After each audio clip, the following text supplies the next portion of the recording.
기도하심으로 오늘의 아침 묵상을 시작하겠습니다. 하나님 아버지 감사합니다. 오늘도 새 아침 주셔서 주님의 말씀으로 하루를 시작할 수 있도록 인도하여 주심을 감사드립니다. 한 주를 마무리하는 오늘 주님의 말씀으로 말미암아 새 힘과 새 능력을 얻게 하여 주시고 이 말씀을 통하여 우리에게 길을 찾는 귀한 역사가 일어나게 하여 주옵소서. 예수님의 이름으로 기도합니다. 아멘. 오늘 하나님께서 우리에게 주시는 말씀은 사무엘하 14장 1절부터 11절까지 말씀입니다. 제가 봉독하겠습니다. 수르야의 아들 요압이 왕의 마음이 압살롬에게 향하는 줄 알고 드고아의 사람을 보내 거기서 지혜로운 여인 하나를 데려다가 그에게 이르되 청하건대 너는 상주가 된 것처럼 상복을 입고 기름을 바르지 말고 죽은 사람을 위하여 오래 슬퍼하는 여인같이 하고 왕께 들어가서 그에게 이러이러하게 말하라고 요압이 그의 입에 할 말을 넣어주니라. 드고아 여인이 왕께 아를 때에 얼굴을 땅에 대고 엎드려 이르되 왕이여 도우소서 하니 왕이 그에게 이르되 무슨 일이냐 하니라. 대답하되 나는 진정으로 과부니이다. 남편은 죽고 이 여종에게 아들 둘이 있더니 그들이 들에서 싸우나 그들을 말리는 사람이 아무도 없으므로 한 아이가 다른 아이로 쳐 죽인지라. 온 족속이 일어나서 당신의 여종 나를 핍박하여 말하기를 그의 동생을 쳐 죽인 자를 내놓으라. 우리가 그의 동생 죽인 죄를 갚아 그를 죽여 상속자 될 것까지 끊겠노라 하오니 그러한즉 그들이 내게 남아있는 숯불을 꺼서 내 남편의 이름과 시를 세상에 남겨두지 아니하겠나이다 하니 왕이 여인에게 이르되 내 집으로 가라. 내가 너를 위하여 명령을 내리리라 하는지라. 드고야 여인이 왕께 아르되 내 주 왕이여 그 죄는 나와 내 아버지의 집으로 돌릴 것이니 왕과 왕위는 허물이 없으리이다.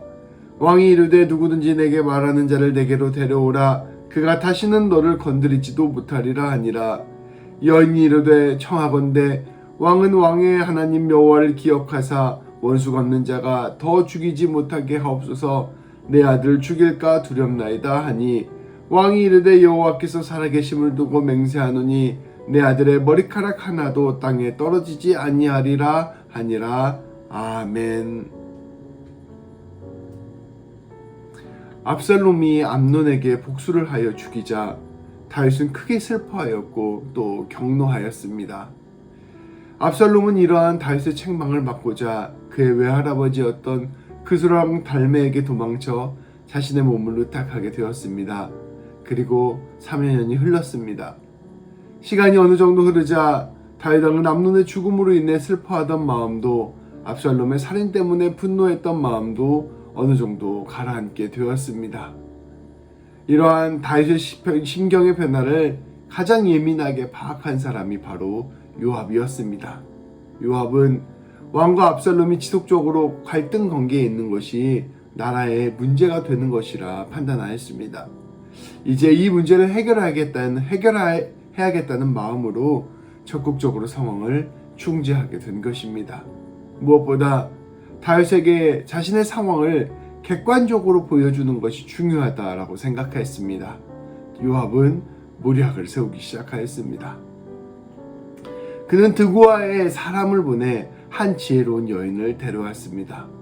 그리고 그녀에게 상복을 입히고 기름을 바르지 않고 일부러 수척하게 하여서 죽은 사람을 애도하는 사람처럼 보이게 하였습니다. 요압은 그녀에게 한 이야기를 지어 가르쳐주며 다윗에게 이것을 그대로 전하라 명령하였습니다. 이 이야기는 다윗의 상황을 빗대어 만든 이야기였습니다. 드고아의 여인은 명령에 따라 다윗 왕을 찾아가 이야기를 시작하였습니다. 왕이여 저를 도와주시기 바랍니다. 저는 남편이 죽어서 과부가 되었습니다. 저에게는 2명의 아들이 있었습니다. 그런데 그 두 아들들이 들에서 싸우다가 그만 한 아이가 다른 아이를 죽이고 말았습니다. 그것만으로도 저에겐 참으로 비통한 일인데 더 큰 어려움이 닥치고 말았습니다.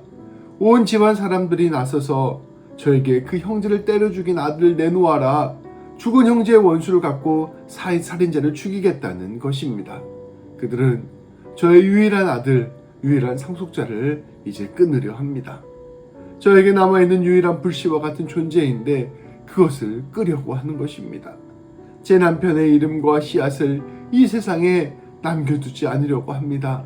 왕이여, 이런 상황을 살펴주시고 저를 도와주십시오. 다윗 왕은 그 이야기를 곰곰이 들은 뒤 여인에게 말하였습니다.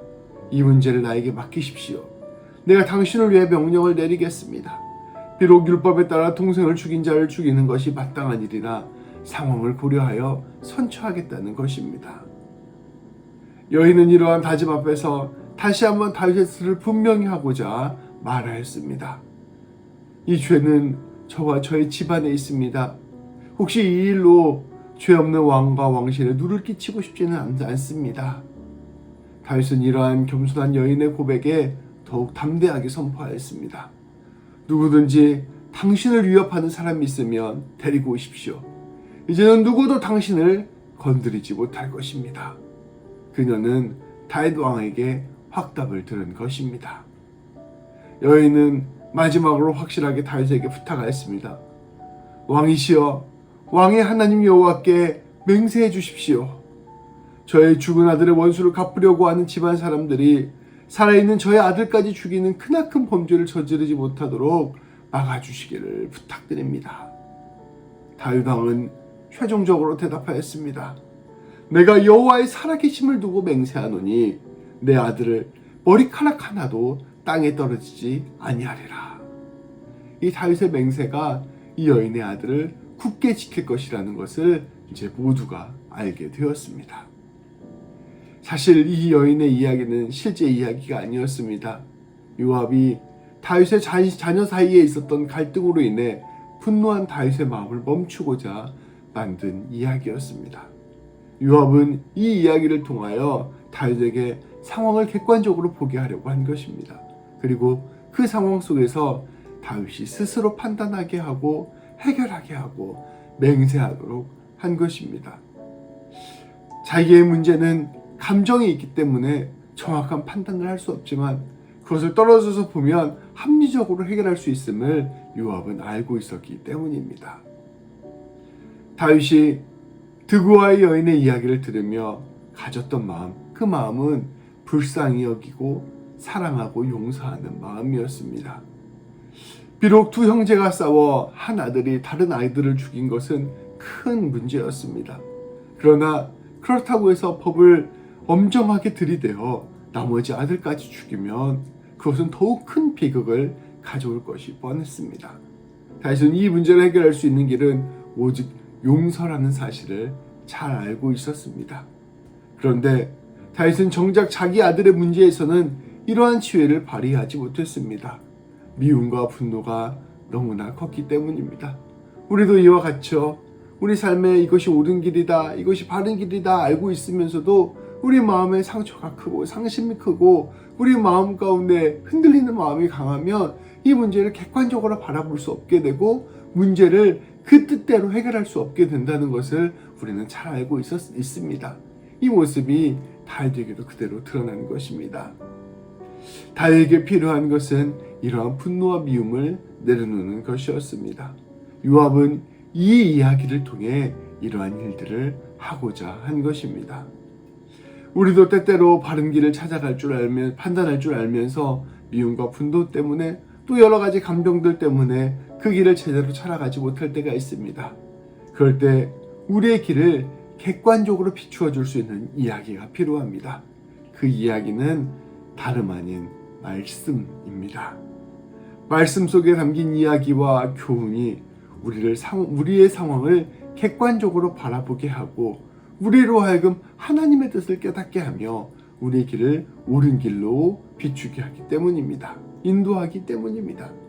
우리는 이처럼 이러한 말씀에 날마다 귀를 기울임으로 온전한 선택을 해나가야 할 것입니다.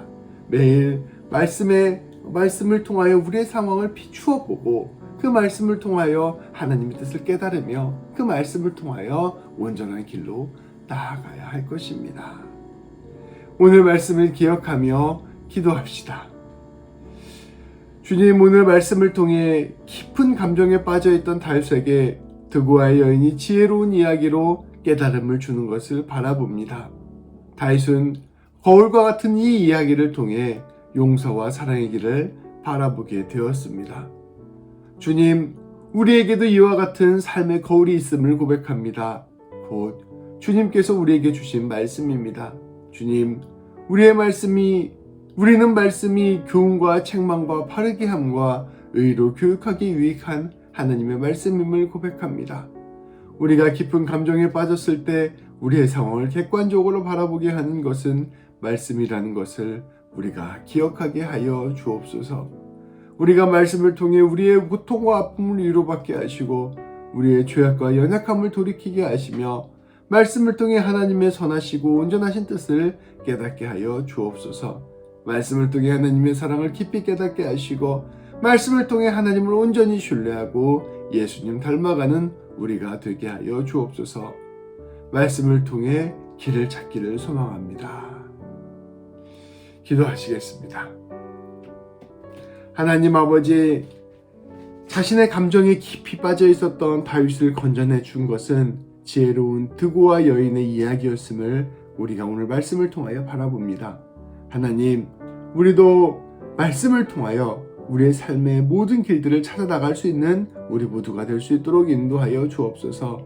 말씀을 통하여 내 마음을 살피게 하여 주시고 말씀을 통하여 하나님의 길을 찾게 하여 주시며 말씀을 통하여 거룩한 삶 살아가는 우리 모두가 되게 하여 주옵소서. 무엇보다 말씀을 통하여 하나님 깊이 만나게 하여 주셔서 하나님의 놀라운 역사하심이 우리 가운데 충만케 되는 귀한 일들이 일어나게 하여 주옵소서. 우리 주 예수 그리스도의 이름으로 기도합니다. 아멘. 오늘도 주님의 은혜 안에서 하루를 평안하게 보내시기를 주님의 이름으로 축복합니다. 한 주 잘 마무리하시고 또 주의 은혜 예배 가운데서 함께 뵙게 되기를 소망합니다. 기도하심으로 오늘 하루를 시작하겠습니다.